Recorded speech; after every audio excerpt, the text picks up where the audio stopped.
All right. Hello and welcome to my presentation on the economic indicator balance of trade. Even if you've never heard the specific term balance of trade before, I'm sure many of you who regularly watch the news or have been reading your Wall Street Journal articles are familiar with the concept. The balance of trade is simply the difference between the value of a country's imports and a country's exports for a given period.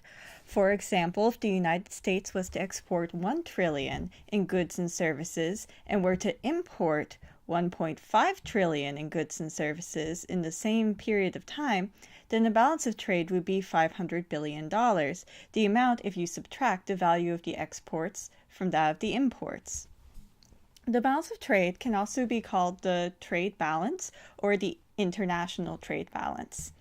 There are also a few other terms that are often used when we are talking about the balance of trade, and those are trade deficit, trade surplus, and balance of payments.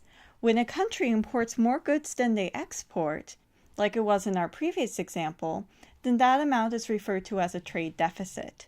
Alternatively, if a country exports more than it imports, that is referred to as a trade surplus.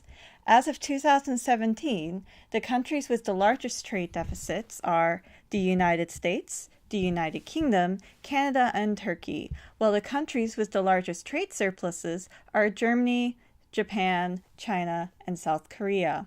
It is a statement of all transactions made between the entities in one country and the rest of the world for a given period. This data is vitally important to countries for creating their economic policies. The balance of trade is really important for a number of reasons. First of all, a lot of the data that ends up in the balance of payments comes from the balance of trade. Second, it's used by economists to determine the relative strength of a country's economy.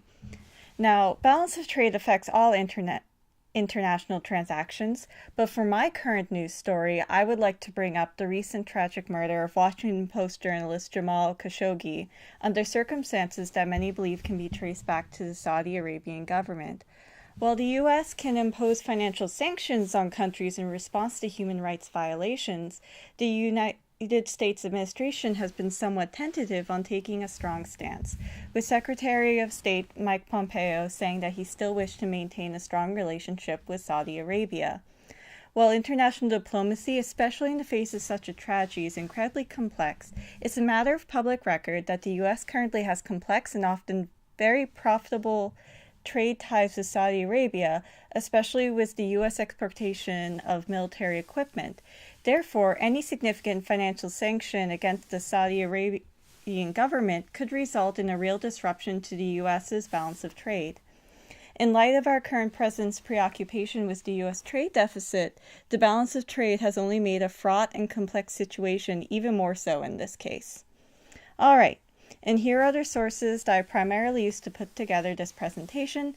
Thank you so much for listening to my introduction to the balance of trade.